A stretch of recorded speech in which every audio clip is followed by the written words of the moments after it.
असं व्यक्तिमत्व आहे की समाजशास्त्राच्या विविध शास्त्रांचा त्यांचा व्यासंग मोठा आहे. एक ॲकॅडमिशियन म्हणून पुढे येणारं ते नाव आहे. समाजाकडे बघण्याचे वेगवेगळे दृष्टिकोन असतात आणि त्या वेगवेगळ्या दृष्टिकोनामधून समाजाच्या गतिनियमाचं डायनॅमिक्स आपल्याला प्राप्त होतं. अशी त्यांची भूमिका सातत्याने राहिलेली आहे. त्यामुळे त्यांच्या लेखातून, त्यांच्या भाषणामधून, व्याख्यानामधून आपल्याला समाजशास्त्राचे विविध अंग, त्याच्यातले बारकावे समजून घेता येतात, समजतात. असं हे अत्यंत मोठा व्यासंग असणारं व्यक्तिमत्व आज स्टुडिओमध्ये आलेलं आहे. मी सर्वप्रथम कॉम्रेड आपलं स्वागत करतो. थँक्यू. आशिया सदन न्यूज पोर्टलला आपण वेळ दिला त्याबद्दल मनपूर्वक स्वागत. थँक्यू. कॉम्रेड, आपण इतिहासामध्ये ग्रॅज्युएशनमध्ये मेजर केलं. इतिहासाला समजून घेण्याची एक पद्धत असते ज्याला आपण इतिहास लेखन पद्धत म्हणतो. तर सुरुवातीलाच मी आपल्याला ह्या क्लिष्ट विषयाकडे नेतोय की जो आपल्या तोंडून श्रोत्यांना समजून घ्यायला मदत होईल. तर ही जी इतिहास लेखन पद्धत आहे आणि इतिहास ह्यामध्ये आपण कसा फरक कराल आणि हे आमच्या दर्शकांना समजावून कसं सांगाल? मला पहिल्यांदा सगळ्यात हे सांगायला आवडेल की आपण प्रथमतः इतिहास आणि इतिहास लेखन पद्धत याच्यामध्ये आपण फरक करायला पाहिजे, सगळ्यात महत्त्वाचं. आणि त्याच्या आधीच म्हणजे जो या मुद्द्याविषयी मी नंतर बोलणार आहे, पण ते आधीच सांगतो. दुसरं, इतिहास आणि भूतकाळ याच्यामध्ये सुद्धा आपण फरक करायला पाहिजे. बऱ्याच वेळेस असा घोळ होतो की लोक भूतकाळ म्हणजे इतिहास असं समजतात. हे अर्ध सत्य आहे, ते पूर्ण सत्य नाही आहे. त्याच्यामुळे भूतकाळात जे जे घडलं ते सगळं इतिहास असं इतिहास विषयात घडत नाही. त्याच्यामुळे इतिहास हा विषय बनण्यामागे काही तर्क आहेत, काही अभ्यास आहेत, काही गोष्टी ठरलेल्या आहेत. तेव्हा इतिहास घडतो. म्हणजे सगळा भूतकाळ हा इतिहास कधीच घडत नाही. तर म्हणून त्याच्यामुळे आपण इतिहास आणि भूतकाळ याच्यामध्ये फरक करायला पाहिजे. आणि हे सगळा फरक करण्यासाठी जे शास्त्र आपल्याला उपयोगी आहे ते इतिहास लेखन शास्त्र आहे. म्हणजे इतिहास कशा पद्धतीने लिहायचा, इतिहास कशा पद्धतीने समजून घ्यायचा, इतिहासाची साधनं कोणती असतात, त्याच्यात अस्सल कोणती साधनं असतात, विश्वसनीय कोणती साधनं असतात, बनावट कोणती साधनं असतात, हे शोधण्याचा याच्यावर एक म्हणजे अभ्यासपूर्ण विचार करण्याची जी पद्धती आहे ती इतिहास लेखनशास्त्र आहे. आता इतिहास लेखनशास्त्राचा एक स्वतःचा विकास आहे. जसा म्हणजे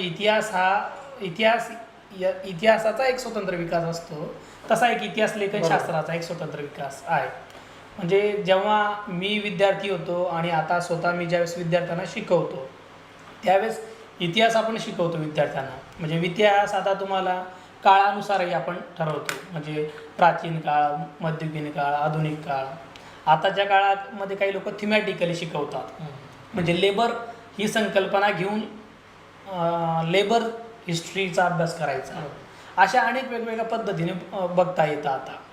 आता याच्यामध्ये पुन्हा थिमॅटिकली महत्त्वाचं आहे की क्रोनॉलॉजिकली महत्त्वाचं आहे, याच्याविषयी अनेक इतिहासकारांमध्ये वादविवाद आहेत.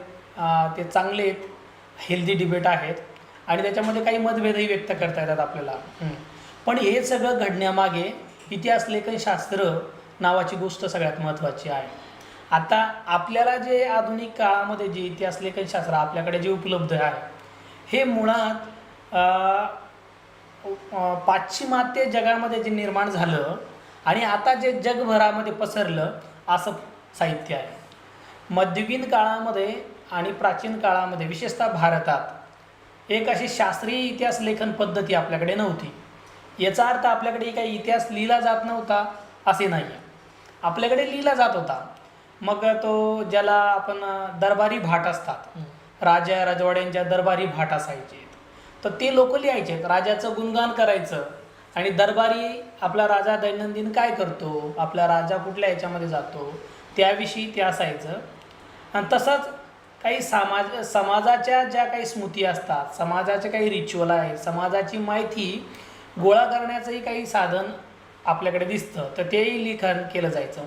जसं की आपल्याला दक्षिण महाराष्ट्रामध्ये हेळवी या जातीतली लोकं दिसतात, ती दक्षिण महाराष्ट्रामध्ये रेकॉर्ड कीपर म्हणून काम करतात. जसं खानदेशामध्ये आपल्याला पुन्हा भाट येताना दिसतात आणि सगळे भाट बहुतांश राजस्थानातून येतात आणि खानदेशातल्या अनेक जातींच्या माहितीचं संकलन त्यांच्याकडे असतं.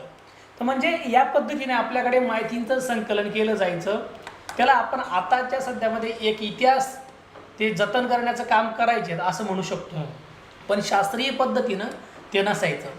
मग इतिहास लेखनशास्त्र आपल्याकडे आलं कधी पहिल्यांदा, तर बेसिकली ही आपल्याला इंग्रजांची देण आहे. म्हणजे आता इंग्रजांचं राज्य चांगलं होतं की वाईट आहे असं म्हणण्यासाठी, चांगलं होतं याच्यासाठी आपण 100 कारणं देऊ शकतो आणि वाईट होतं हे सांगण्यासाठी 100 कारणं देऊ शकतो. आता इतिहासाचा अभ्यासक विद्यार्थी म्हणून माझी एक भूमिका आहे, ते चांगलं होतं वाईट होतं याची चर्चा करण्यापेक्षा ते होतं हे मान्य करून पुढे जायचं आहे.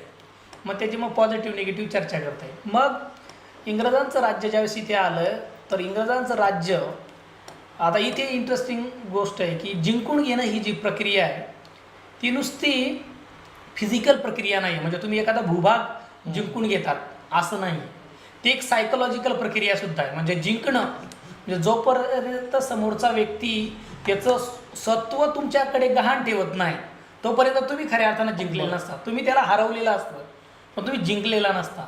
तर त्याच पद्धतीने ब्रिटिशांनी येथे भारत ज्यावेळेस हरवला, भारतातल्या अनेक राजवाड्यांना हरवलं, पण ते पूर्णतः जिंकलेले नव्हते. मग ते जिंकलेत कधी, तर त्यांनी हा प्रदेश, हा सगळा भूभाग जिंकून घेतल्यानंतर इथे एक व्यवस्था निर्माण केली आणि ती व्यवस्था निर्माण केली. मग तिथे काय केले त्यांनी, तिथे व्यवस्था निर्माण, इथे प्रशासन उभं केलं, इथे अनेक लायब्रऱ्या उभ्या केल्या, इथे शाळा सुरू केल्या, तिथे ट्रान्सपोर्ट आणि कम्युनिकेशन सुरू केलं. इथे या सगळ्या गोष्टी केल्यानंतर त्यांना हे एक रिअलाईज झालं की या देशांवर जर आपल्याला नेतृत्व करायचं असेल, या लोकांवर जर राज्य करायचं असेल, तर या लोकांची मानसिकतेचा अभ्यास करायला पाहिजे. म्हणून भाषांचा अभ्यास सुरू झाला, म्हणून इतिहासाचा अभ्यास सुरू झाला, म्हणून पर्यावरणाचा अभ्यास सुरू झाला. आणि हे मग कसा करायचा इतिहासाचा अभ्यास, तर त्याची एक पद्धती त्या काळामध्ये पाश्चिमात्य देशांमध्ये विकसित जी झाली होती, तर त्यांनी त्या पद्धतीने केलं. म्हणून आधीचे जे प्रशासकीय अधिकारी आहेत सगळे, पहिल्यांदा ब्रिटिश राज इथे आल्यानंतर पहिले जे अधिकारी आहेत कलेक्टर्स, ते खऱ्या अर्थानं खूप म्हणजे ब्रिलियंट ऑफिसर्स राहिलेले. म्हणजे टेक ॲन एक्झाम्पल, आपल्याकडे पुण्याचा जो अधिकारी होता तो फक्त काही इथले सिव्हिल कामं करायचा नाही, तर मग पुण्याचं पर्यावरण काय, पुण्याचा भूगोल काय, पुण्याची लोकं काय, पुण्याचा इतिहास काय, याचा सुद्धा तो अभ्यास करायचा. गॅझेट नंतर निर्माण झाले, पण स्वतंत्र पुस्तकं लिहिली या लोकांनी. तर तसंच स्वरूपातलं ग्रँडअपचं आपल्याला विशेषतः महाराष्ट्राच्या संदर्भात, तो बेसिकली पॉलिटिकल एजंट होता आणि त्याने हिस्ट्री ऑफ दी मराठाज लिहून काढली. आता आपल्याकडे खऱ्या अर्थानं मराठ्यांच्या इतिहास लेखनाची सुरुवात ते ग्रँडअपला प्रतिक्रिया म्हणून सुरू झाली. बरोबर. त्या ग्रँडअपने आमचा चुकीचा इतिहास लिहिलाय म्हणून आम्ही शास्त्रशुद्ध पद्धतीने ग्रँडअपचा इतिहास फोडून काढू. त्याच्या आधी आपल्याकडे असं काही शास्त्रशुद्ध पद्धतीचा इतिहास नाही. आणि आता हे 19व्या शतकामध्ये होतंय. तर याच काळामध्ये युरोपामध्ये पुन्हा एक चर्चा आहे, कारण की बराच काळ इतिहास हा विषय साहित्याचा भाग होता. जसं मानसशास्त्र हा विषय तत्वज्ञानाचा भाग होता, तसा इतिहास. मग 19व्या शतकामध्ये ही चर्चा सुरू झाली की इतिहासशास्त्र की कला आहे. मग इतिहास कला आहे म्हणून काही लोकांचं प्रतिपादन केलं, काही लोकांनी इतिहास हे शास्त्र आहे. मग 19व्या शतकामध्ये अनेक घुसळण झाली. त्याच्यामध्ये 19व्या शतकामध्ये साहित्यापासून इतिहास हा विषय वेगळा झालेला आहे आणि मग हिस्ट्री इज अ सायन्स अशी थोडी चर्चा व्हायला लागली. त्याच्यावरही अनेक लोकांनी आक्षेप घेतले, तो वेगळा मुद्दा. पण 19व्या शतकामध्ये तो वेगळा झाला. आणि त्याच काळामध्ये 19व्या शतकामध्ये पॉझिटिव्हिझम, प्रत्यक्षार्थवादी असा विचार जो होता तो पाश्चिमात्य युरोपमध्ये म्हणजे तो मोठा डॉमिनेट राहिलेला आहे. मग नो एव्हिडन्स नो हिस्ट्री अशी एक चर्चा सुरू झाली. आणि मग काय म्हणजे पुरावा असेल तरच मग तुम्हाला इतिहास लिहिता येतो आणि त्याच्यामुळे मग इतिहास शास्त्र आहे अशी चर्चा सुरू झाली. त्यांनी या सगळ्या पॉझिटिव्ह पद्धतीने पुढच्या काळामध्ये अनेक गोंधळ निर्माण झालेत. इतिहास या विषयाला खूप संकुचित आकारही निर्माण केला. पण 19व्या शतकामध्ये साहित्यापासून इतिहास हा विषय वेगळा करण्यासाठी त्यांनी क्रांतिकारी भूमिका सुद्धा आपल्याला निभावलेली दिसते. असा पद्धतीने इतिहास लेखनशास्त्र वेगळ्या साहित्यापासून वेगळं सुरू झालं. मग त्याच्यामध्ये अनेक जसं जसं समाज बदलायला लागला, समाजामध्ये नवीन विचार निर्माण झाले, त्या विचारांनी पुन्हा इतिहास लेखनशास्त्रावर प्रभाव टाकला. त्याच्यामध्ये उदारमतवादी जे विचार होता त्यांनी इतिहासाकडे एक वेगळ्या पद्धतीने दृष्टिकोन दिला आहे. भांडवलशाहीचा विकास झाला, त्याच्यामुळे लोकांना मार्केटचा अभ्यास करण्याचा, औद्योगिक क्रांतीचा इतिहासाचा अभ्यास करण्याचा विचार सुरू झाला. त्यानंतरच्या काळामध्ये औद्योगिक क्रांतीने मोठा जो विशेषतः इंग्लंडमध्ये जो प्रभाव केला, युरोपात, इंग्लंडच नाही युरोपामध्ये, तर त्याच्यामुळे भांडवलशाहीची चिकित्सा तिथे निर्माण झाली. मग कार्ल मार्क्स नावाचा जो जागतिक कीर्तीचा विचारवंत आहे त्यांनी इतिहास या विषयाला गंभीरपणे घ्यायला सुरुवात केली. मग समाजवाद निर्माण करायचा असेल तर समकालामध्ये भांडवलशाहीचं संकट आहे, आणि भांडवलशाही कुठल्या ऐतिहासिक पार्श्वभूमीमध्ये जन्माला आली त्याचा त्यांनी मागोवा घेतला. मग हिस्टॉरिकल मटेरियलिझम मांडला, आणि हिस्टॉरिकल मटेरियलिझमने पुन्हा एक वेगळी दिशा दिली. म्हणजे एकीकडे प्रत्यक्षार्थवाद होता, त्याच काळामध्ये मार्क्सवादाच्या अनुषंगाने इतिहास लेखनशास्त्र ही ही शाखा आहे ही खूप आमूलाग्र पद्धतीने बदलली.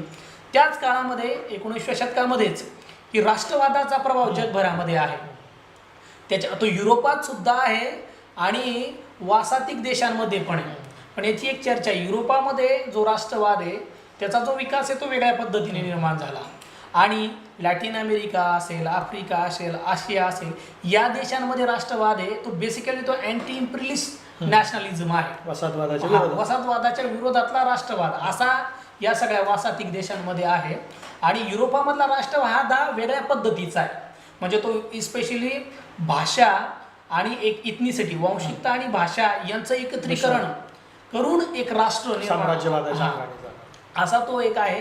तो या राष्ट्रवादाने सुद्धा इतिहास या विषयावर, इतिहास या शाखेवर खूप मोठा प्रभाव टाकला. आपण भारताचं उदाहरण जर घेतलं तर इंग्रजांनी इथे जी अभ्यासाची निर्मिती केली, अनेक इतिहास ग्रंथ लिहिले, इतिहासाच्या माध्यमातून इथल्या लोकांवर राज्य करायचं. म्हणजे भारतीय लोकांना भारताचाच इतिहास आपल्या नजरेतनं सांगायचा, असा इंग्रजांचा एक इतिहासाविषयीचा एक दृष्टिकोन राहिलेला आहे. म्हणून त्याला साम्राज्यवादी इतिहास लेखन असं सुद्धा म्हटलं गेलं. मग या साम्राज्यवादी इतिहास लेखनाला जर नाकारायचा असेल तर आपला इतिहास आपणच लिहायचा, आणि मग त्याच्यामुळे राष्ट्रवादी इतिहास लेखनाची निर्मिती झाली. मग त्याच्यामध्ये अनेक लोक, काही लोक टिळकांपासून चिपळूणकर तर सावरकर या लोकांनी इतिहासाच्या संदर्भात एक मूलगामी विचार केला आहे. त्यांच्या सगळ्या विचारांशी आपण सहमत होऊ शकत नाही. त्याच्यातल्या काही लोकांचा हा इतिहास विचार पुढे जमातवादाला फायदेशीर सुद्धा झालेला आहे. पण तत्कालीन साम्राज्यवादाच्या विरोधामध्ये आपल्याला आपला इतिहास लिहायचा आहे. मग तो आत्मगौरवित जरी असला तरी चालेल, पण आपला इतिहास लिहायचा आहे. म्हणजे तुमच्याकडे नेपोलियन बोनापार्ट होता का, तर आमच्याकडे त्याच्या आधी समुद्रगुप्त होता. तुमच्याकडे हे होतं का, तर आमच्याकडे त्याच्या आधी होतं. अशा पद्धतीची एक रिॲक्शनरी नॅशनलिझमची इतिहासाची मांडणी आपल्याला भारतात आणि महाराष्ट्रात सुरू झाली. ही एक राजकारणात होती, चळवळीत. त्याच काळामध्ये महाराष्ट्रामध्ये विका राजवडे नावाचं एक मोठं म्हणजे प्रकांड पंडित विद्वान होता. त्यांनी काय केलंय की ते म्हटले की तुम्ही राजकीयदृष्ट्या आंदोलन करून ब्रिटिशांना घालू शकत नाही, कारण की मूळतः ब्रिटिशांचं राज्य हे ज्ञानातनं निर्माण झालेलं राज्य आहे. त्यांनी इथे तुमच्यावर ज्ञानात्मक विजय मिळवलेला आहे. मग आपण इथे संस्था निर्मिती करून आणि इतिहासाविषयी मूलगामी संशोधन अभ्यास करूनच ज्ञानात्मक पातळी त्यांना प्रतिरोध करू. म्हणून त्यांनी काय केलं, मग भारत इतिहास संशोधक मंडळ आणि मग अशा पुढच्या गोष्टी, आणि अख्खं आयुष्य त्यांनी इतिहास संशोधनाला वाहून घेतलं. ही एक त्यांनी ते राजकीय चळवळी करणाऱ्या लोकांच्या समर्थनार्थ होते, पण त्यांनी त्यामध्ये तसा प्रत्यक्ष कधी सहभाग घेतला नाही, कारण त्यांना त्याच्यामध्ये विश्वास नव्हता. त्यांना वाटलं की आपण ज्ञानात्मक हे करू. असं राष्ट्रवादी विचारांचं आपल्याला चालतं की तो त्याच्यामध्ये पुन्हा वेगवेगळ्या पद्धतीच्या राष्ट्रवादी विचारांचा आपल्याला इतिहासाकडे बघण्याचा दृष्टिकोन आहे. म्हणजे हिंदू राष्ट्रवादी जो विचार जो आहे, म्हणजे त्याच्यामध्ये हिंदू असणं, हिंदुत्व आणि त्याला राष्ट्रवादाची जोड असा जो विचार आहे, त्याच्यामध्ये इतिहासाची एक वेगळी मांडणी आहे. आणि सेक्युलरिझम म्हणजे भारत हा सर्वधर्मीय लोकांचा आहे, सेक्युलर आहे, तर सेक्युलर नॅशनलिझम आणि त्याच्या इतिहासाकडे बघण्याचा दृष्टिकोन असं समांतरपणे आपल्याला चालताना दिसतात. आता याच्यामध्ये पण कसं आहे बघा तुम्ही, वसाहती काळामध्ये ना याच्यामध्ये अनेक गुंते आहेत. म्हणजे याला या एखाद्या व्यक्तीला विशिष्ट हा सेक्युलर नॅशनलिस्ट हिस्टॉरियन आणि हा हिंदू नॅशनलिस्ट हिस्टॉरियन असं आपण डायरेक्ट वेगवेगळं करू शकत नाही.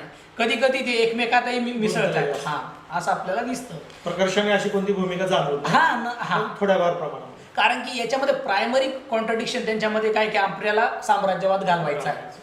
मग तुम्ही हिंदू राष्ट्रवादी राहा किंवा तुम्ही सेक्युलर नॅशनलिस्ट राहा, पहिला शत्रू कोण आहे आपला की साम्राज्यवाद आहे. आणि मग त्याच्यामध्ये नंतर मग आपलं साम्राज्य घाल्यानंतर कसा भारत निर्माण करायचा आहे याच्यामध्ये मात्र मतभेद आहेत. म्हणजे भगतसिंग आणि लाला लजपत राय यांच्यामध्ये पुढचा भारत कसा असेल याच्याविषयी मतभेद आहेत, पण इंग्रजांच्या विरोधात सारखी भावना आहे. असा आहे हे. मग आपल्या राष्ट्रवादाच्या संदर्भात चाललेलं दिसतं. याच काळामध्ये काय झालं, वसाहतवादाच्या काळामध्ये आता एक माझं म्हणजे आपलं इतिहास लेखनशास्त्रात बोलतोय पण वसाहतवादाची चर्चा येते म्हणून माझं एक प्रामाणिक मत आहे की वसाहतवादाचं मूलगामी चिंतन भारत देशामध्ये खूप कमी झालेलं आहे. काय नेमकं वसाहतवादाने केलं म्हणजे वसाहतवादाने आपल्याला आमूलाग्र बदलून टाकलेलं आहे. आता वसाहतवादाची जी सगळं म्हणजे ती चौकट ओलांडून आपण मागे जाऊ शकत नाही. असं आमूलाग्र बदल विचारांच्या पातळीवर, वर्तनाच्या पातळीवर आणि व्यवहाराच्या पातळीवर झालेलं आहे की जे आपण बदलू शकत नाही.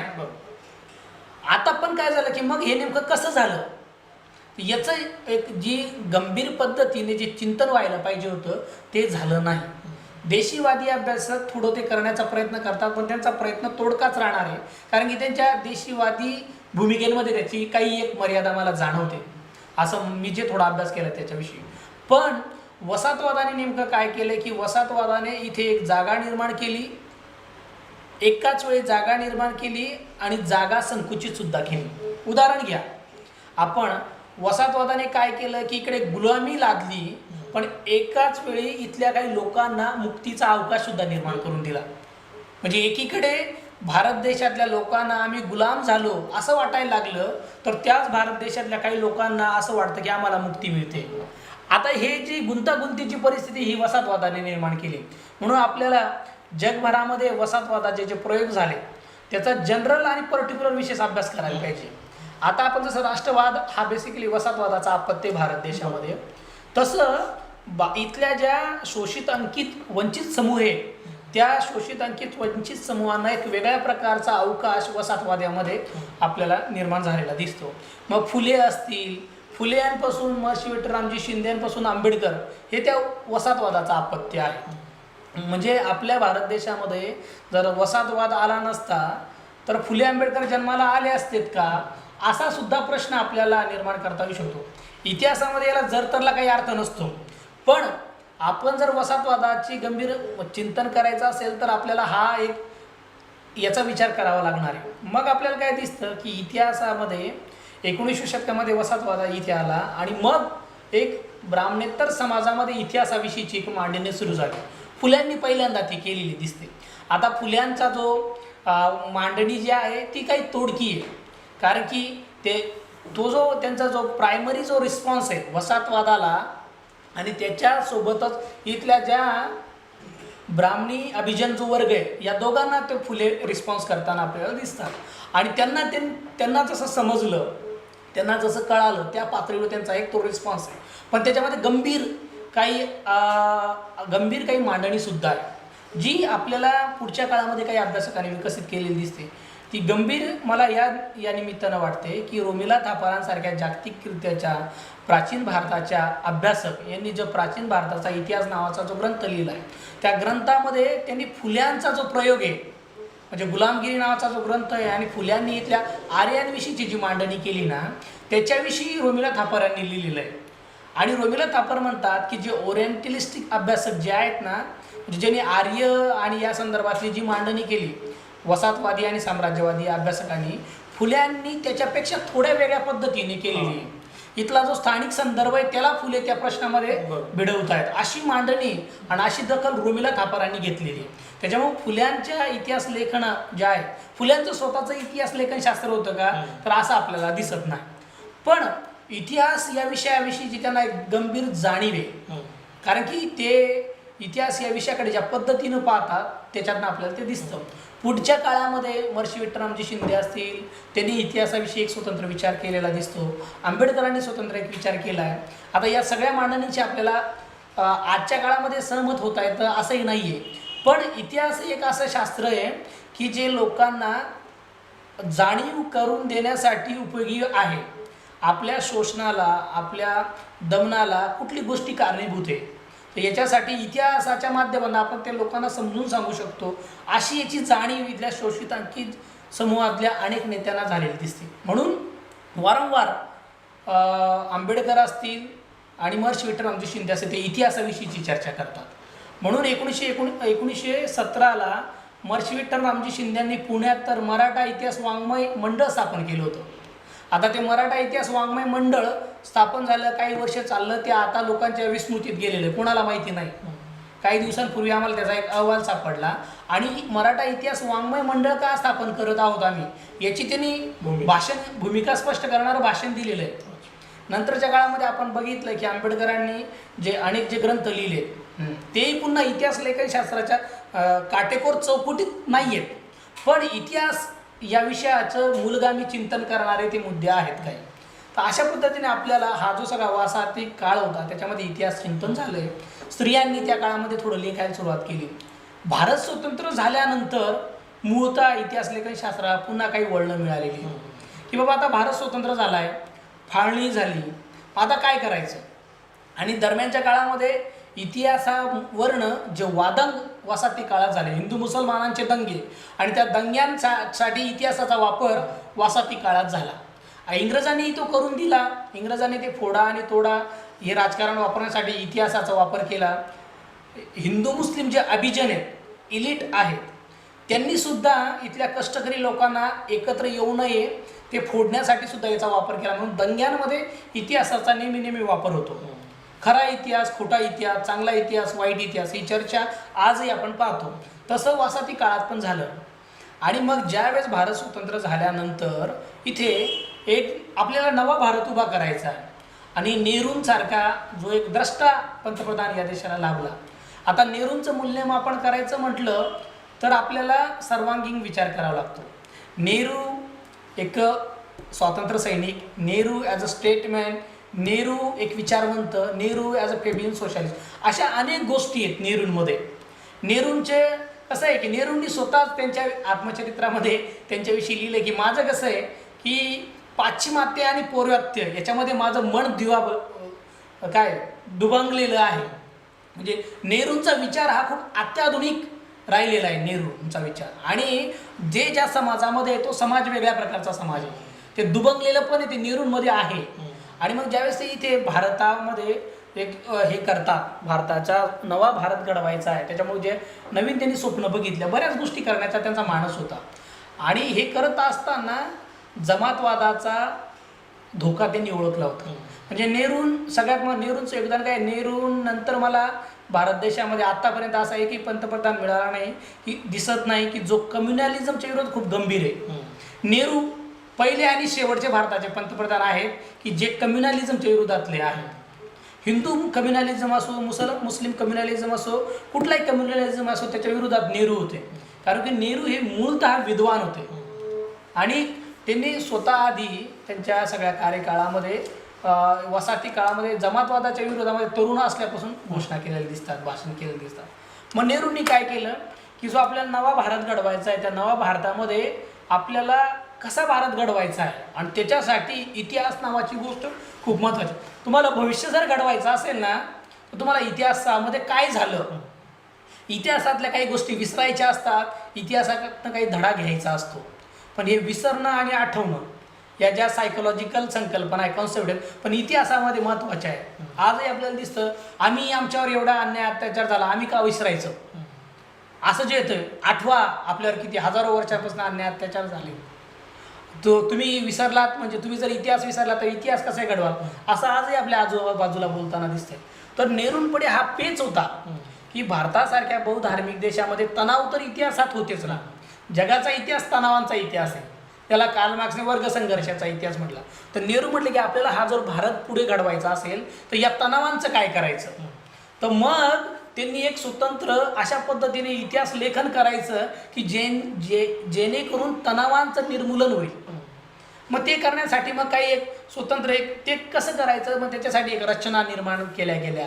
मग त्या बऱ्याच त्या NCERTच्या माध्यमातून असतील, शिक्षण मौलाना आझाद हे सुद्धा पुन्हा जमातवादाच्या विरोधातले एक नेते राहिलेले, ते शिक्षण मंत्री होते.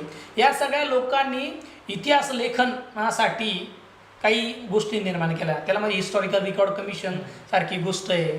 नंतरच्या पुढच्या काळामध्ये आपल्याला दिसतं म्हणजे इंडियन हिस्ट्री काँग्रेस ही मुळात 1935ला स्थापन झाली, पण तिच्यावर काही जे पुन्हा हे आहेत काही तिच्यावर काही जे कार्यभार आहे तो 1947-48 भारत स्वतंत्र झाल्यानंतर आपल्याला दिला दिसतो की आपल्याला नवा भारत घडवायचा आहे आणि त्या नवा भारत घडवायचा त्याचा मूळ इतिहास राहणार आहे.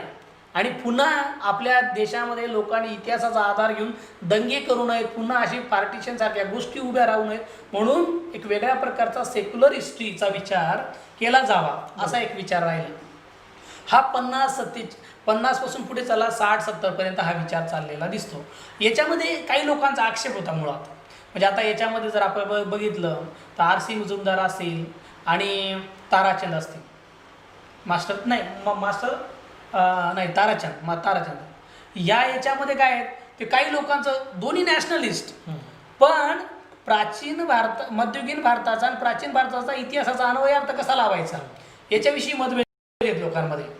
काही लोक म्हणतात की बाबा हिंदू मुस्लिम संस्कृती इथे गुण्या गोविंदानं नांदत होती. काही लोक म्हणतात हिंदू मुस्लिम संघर्षामध्ये तणाव होता. इथे दोन सिद्धांत आहे, म्हणजे theory of cultural coexistence and theory of cultural conflict. म्हणजे मध्ययुगीन भारताचा अभ्यास कसा करायचा, तर काही लोक थेअरी ऑफ कल्चरल कोएक्झिस्टन्सच्या मार्गाने जातात आणि काही लोक थेअरी ऑफ कल्चरल कॉन्फ्लिक्टच्या मार्गाने जातात. हिंदू मुसलमानांमध्ये तणाव होता असं काही लोक म्हणतात. काही लोक हिंदू मुसलमानांमध्ये तणाव नव्हता, गुण्या गोविंदाने नांदत होते. आता हे दोन्ही लोक आहेत ना म्हणजे सोयीस्कर गोष्टी वापरतात. म्हणजे R.C. मुजुमदारांचे जर आपण बघितलं तर त्यांनी ते मोठे इतिहासकार होते का, होते मोठे, त्यांनी काम केलंय. तारासिंगांनी काम केलंय का, मोठं काम केलंय, पण यांचं ओरिएंटेशन जे होतं त्या ओरिएंटेशनला त्यांनी काय मध्ययुगीन साधनांचा सोयीचा वापर करून आपला विचार पुढे केला दिसतं. मग ते दिसतं आपल्याला हे चालू. मग राष्ट्रवादी इतिहासामध्येच ही प्रक्रिया चाललेली आहे. म्हणजे एकीकडे हिंदू राष्ट्रवादी आणि दुसरीकडे सेक्युलर राष्ट्रवादी असं. 1960 नंतर काही मूलगामी चिंतन इतिहास लेखनशास्त्रामध्ये होताना आपल्याला दिसतं. त्याला कारण काय की युरोपामध्ये दुसऱ्या महायुद्धानंतर जे मानवहानी वित्तहानी जी झाली आणि त्याच्यातनं राष्ट्रवादाची एक मर्यादा असते. म्हणजे राष्ट्रवादाने काय केलं तर राष्ट्रवादाने 2 महायुद्ध घडून आणले. राष्ट्रवादाने काय केलं तर जपानमध्ये अणुबॉम्ब टाकला, राष्ट्रवादामध्ये लाखो लोक मारून टाकलेत. याची युरोपामध्ये जाणीव मोठ्या पद्धतीने झाली आणि ही जाणीव निर्माण करण्यामध्ये तिथे मार्क्सवादी विचारांचाही एक प्रभाव राहिलेला आहे. कारण की त्या काळामध्ये आपल्याला सोव्हिएत रशिया दिसतं आणि मग राष्ट्रवादी विचारांना एक सिरियस राष्ट्रवादी विचारांची सिरियस चिकित्सा करत आपल्याला मार्क्सवादी इतिहास लेखनशास्त्र पुढे येताना दिसतं. आता रशियामध्ये मार्क्सवादी जे इतिहास लेखन आहे बेसिकली ते स्टेट स्पॉन्सर आहे, त्याची एक वेगळी मर्यादा आहे. बरोबर, म्हणजे राज्याने ठरवून दिलेलं आहे. रशियामध्ये मार्क्सवादी म्हणजे काय, त्या ज्या पद्धतीने सोव्हिएत मार्क्सिस्ट जे होते ते त्या साचेबद्ध याच्यातनं इतिहास लेखन करत होते. पण युरोपामध्ये आणि युरोपाच्या बाहेर जे मार्क्सवादी अभ्यासक होते त्यांना कशी ती सोव्हिएत चौकट नव्हती. बरोबर, त्याच्यामुळे मार्क्सवादाचं जे काही मूलगामी चिंतन आहे त्या चिंतनाच्या आधारे त्यांनी इतिहास लेखनाला सुरुवात केली. मग त्याच्यामध्ये युरोपामध्ये आपल्याला ॲनाल स्कूल सुरू झालं. ॲनाल स्कूल 1940मध्ये सुरू झालेलं दिसतंय. आता त्याचा भारतात आगमन झालंय. म्हणजे भारताचं इतिहास लेखन किती मागे हे पण आपल्याला त्याच्यातनं दिसतं. दुसरं फ्रँकफर्ट स्कूल, अशा अनेक गोष्टी तिकडे निर्माण झाल्या. आता हे निर्माण होण्यामागे पण कारणं होते. कारण की युरोपामध्ये ज्या मार्क्सवादी विचारांच्या लोकांनी जे क्रांती करण्याचा प्रयत्न केला त्या फसल्या.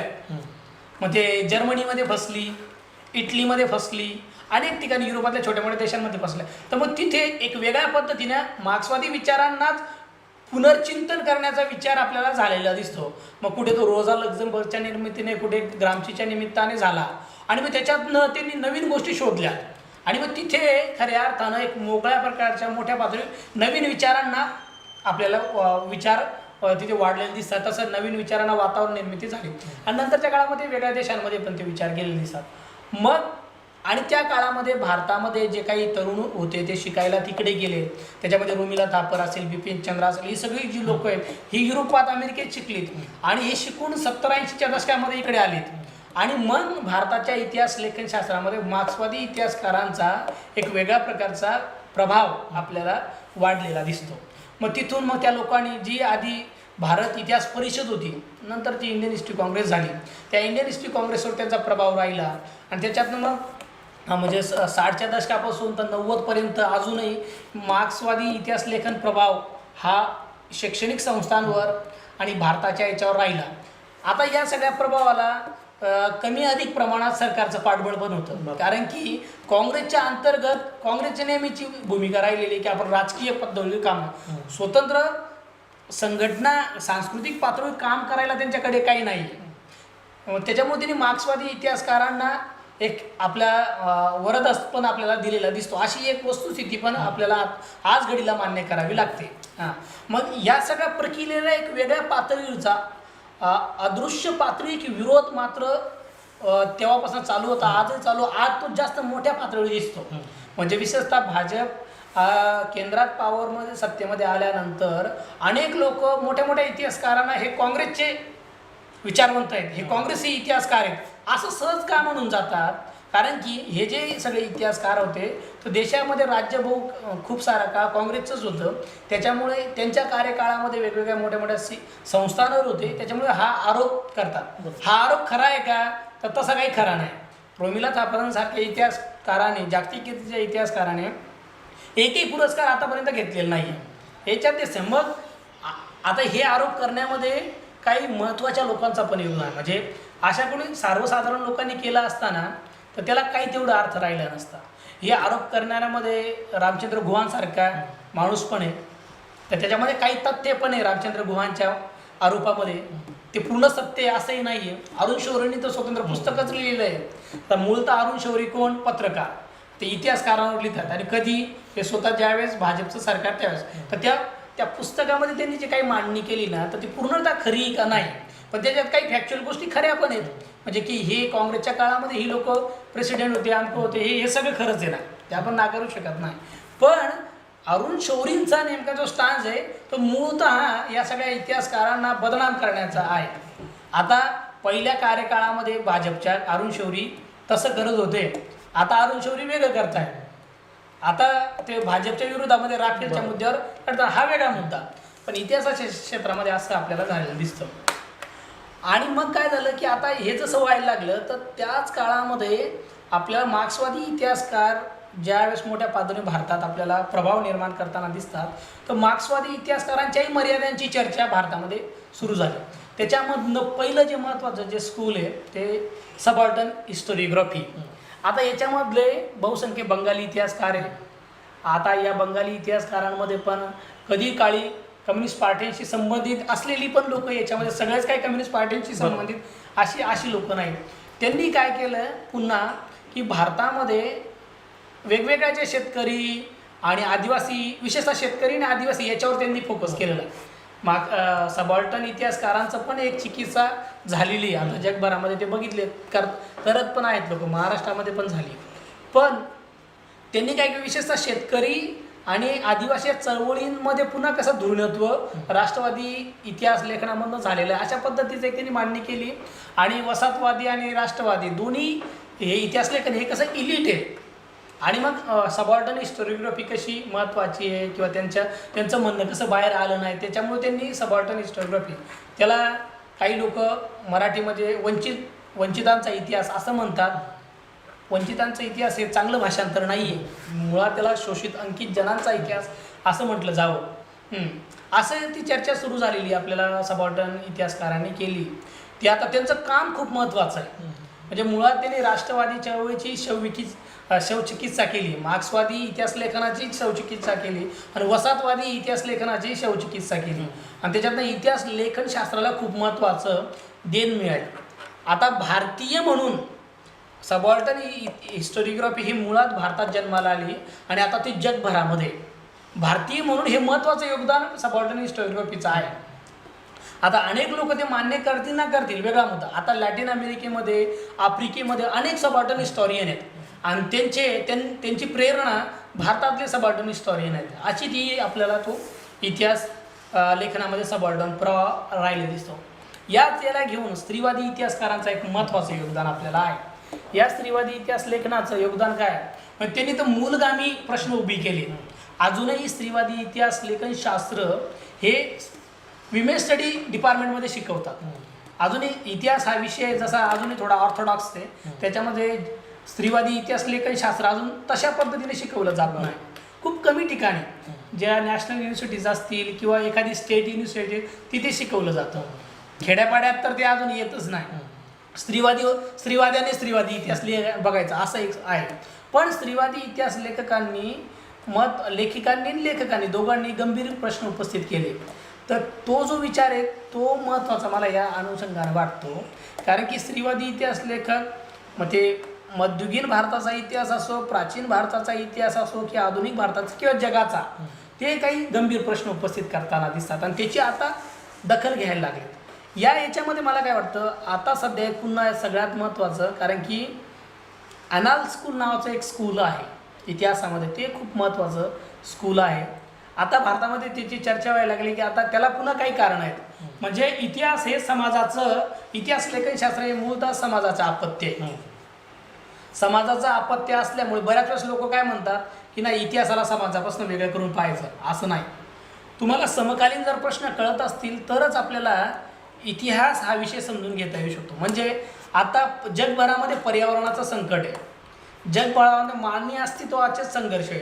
तर त्याच्यामुळे पर्यावरणाचे प्रश्न तीव्र झाले आणि सगळीच लोक म्हणजे जी लोक प्रदूषण करतात किंवा जे लोक पर्यावरण सगळ्यात जास्त दूषित व्हावं याला कारणीभूत आहेत, ती लोक सुद्धा we must be environmental sensitive असं बोलायला लागले आता. आणि मग इतिहास लेखनामध्ये सुद्धा मग पर्यावरणाचा विचार यायला पाहिजे, पर्यावरणाचा इतिहास यायला पाहिजे, अशी चर्चा सुरू झाली. मग अनाल जे स्कूल आहे हे मुळात फ्रान्समधनं सुरू झालेलं आहे. तर यांनी काय केलं, तर यांनी हिस्ट्री इन टोटॅलिटी म्हणजे समग्रतेचा इतिहास. आधी काही राजा राजवाड्यांचा, कोणी फक्त स्त्रियांचा, कोणी दलितांचा, कोणी ब्राह्मणांचा, कोणी मराठ्यांचा, कोणी शेतीचा, कोणी पर्यावरणाचा, असा तुटक विचार करत होते. अनाल्स काय म्हणतं की समग्रतेचा इतिहास आपण बघायला पाहिजे आणि पर्टिक्युलर आणि जनरल याच्यामध्ये एक डायलेक्टिकल रिलेशन असतं, एकमेकावरती परिणाम करतं. तर हे जे स्कूल आहे ते हे आता जगभरामध्ये पुन्हा पसरवतं आहे. कोणी पर्यावरणाचा अभ्यास करतं, म्हणजे पर्यावरणाचा अभ्यास आणि शेतीचा अभ्यास हा कसा जवळचा आहे. पर्यावरणामध्ये बदल होतात, मग सोशल स्ट्रक्चरमध्ये बदल होतात, याचा अभ्यास करतात. तर हे जे सगळा इतिहास लेखनाचा प्रभाव जो आहे तो अनाल स्कूलपर्यंत आपल्याला आलेला दिसतो. आणि मग आपल्याला ते पोस्ट मॉडर्न हा जो एक विचार आहे तोही आता आपल्याकडे जोरदार पद्धतीनं मोठ्या पद्धतीने वाढताना दिसतोय. आपण त्यांच्या एकूण सगळ्या मांडणीशी सहमत असू नसू हा वेगळा मुद्दा, पण त्या विचारामध्ये पण काही महत्त्वाचं मूलगामी चिंतन आहे.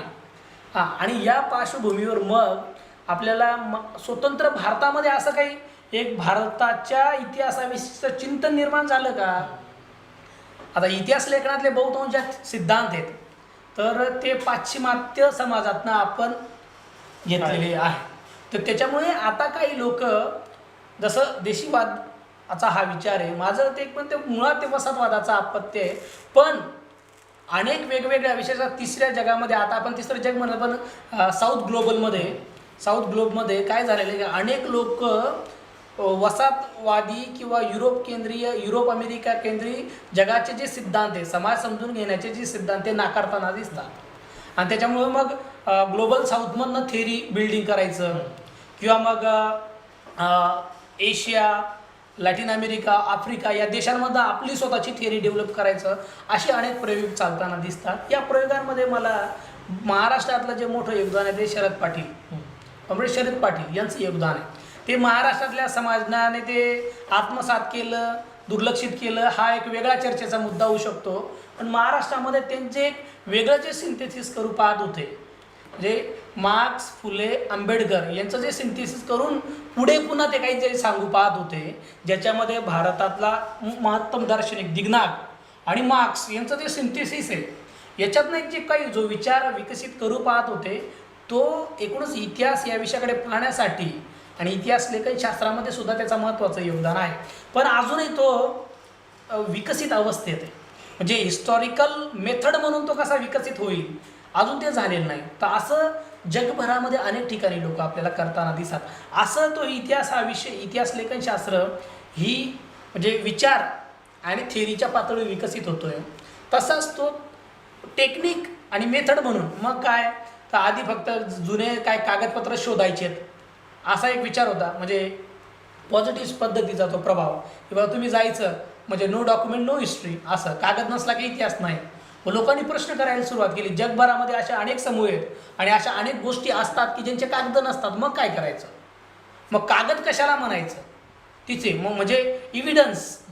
आणि इव्हिडन्स ही जी पूर्ण कल्पना आहे ना ही बेसिकली युरोपामध्ये जे क्रिमिनल जी पद्धत सुरू झाली होती आणि त्याच्यातनं ते इव्हिडन्स द्यायचा.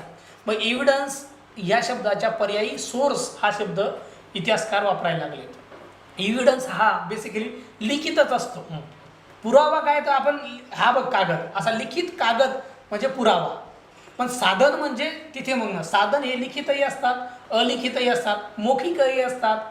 असे वेगवेगळ्या प्रकारचे साधनं असू शकतात. म्हणून हल्ली इतिहासकारामध्ये इतिहासाची साधनं सोर्सेस हा शब्द वापरला. सोर्सेस आता बरेच वेळेस इव्हिडन्सलाच लोक मराठीमध्ये साधन म्हणण्याची शक्यता आहे. तो पुरावा असतो सोर्सेस असं म्हणायला लागले. मग सोर्सेसमध्ये पुन्हा literary sources non literary sources physical sources अशी चर्चा व्हायला लागली आणि त्याच्यातनं मग आपली मांडणी करताना नवीन प्रकारचा विचार करताना लोक दिसतात. मौखिक इतिहासाविषयीची एक चर्चा आणि मग आपण हे जे इतिहास लेखनाविषयीचा हे आहे थांबू. मौखिक इतिहासा नावाची जी गोष्ट आहे ओरल हिस्ट्री ही इतिहास लेखनशास्त्राला एक खूप महत्त्वाची देण आहे. कारण की याच्यामध्ये अनेक बाबींचा आपल्याला व्यवस्थित अभ्यास करतो. पण ज्यावेळेस ती देण आहे असं मी ज्यावेळेस म्हणतो त्यावेळेस तिने काही मूलभूत इतिहास लेखनाविषयी प्रश्नसुद्धा उपस्थित केले. म्हणजे तुम्हाला जर आदिवाशांचा इतिहासाचा अभ्यास करायचा असेल आदिवाशांकडे काही लिखित साधनं नाही आहेत. मग तुम्ही आताच्या आदिवाशांचा अभ्यास करतात आणि आताच्या आदिवाशांच्या मग त्यांच्या मुलाखती घ्याल त्यांच्याशी बोलाल त्यांचं कल्चरल मटेरियल जे आहे त्यांचं सांस्कृतिक जे भौतिक आहे त्याचा अभ्यास कराल. पण मग 500 वर्षापूर्वीच्या आदिवाशांविषयी त्याच्यातनं आपण बोलतो त्याच्याविषयी मांडणी करतो. तिथे मग म्हणजे मेथड म्हणून ती मुद्दा खूप जास्त डेव्हलप करण्याची गरज आहे. कारण की लोक खोटंही बोलतात. अनेक वेळा तुम्ही लोकांशी मुलाखत घ्यायला गेले लोक खोटंही बोलतात किंवा मुलाखतकर्त्याला काय पाहिजे तेवढंच लोक बोलतात. अशा अनेक गोष्टी किंवा वास्तवात काय घडलं आणि त्या ज्याची मुलाखत आपण घेतो त्याला काय कळालं तेही सांगतात. म्हणून ओरल हिस्ट्री ही ज्यावेळेस इतिहास लेखनशास्त्राला महत्त्वाची देण आहे त्याच काळामध्ये तिच्या काही सैद्धांतिक आणि थेरॉटिकल मर्यादा पण आहे. त्या समजून घेतल्या किंवा आपल्याला कळतं. आणि भारतासारख्या देशामध्ये या इतिहास लेखनशास्त्राची खूप गरज आहे असं मला इतिहास लेखनशास्त्राबाबत वाटतं.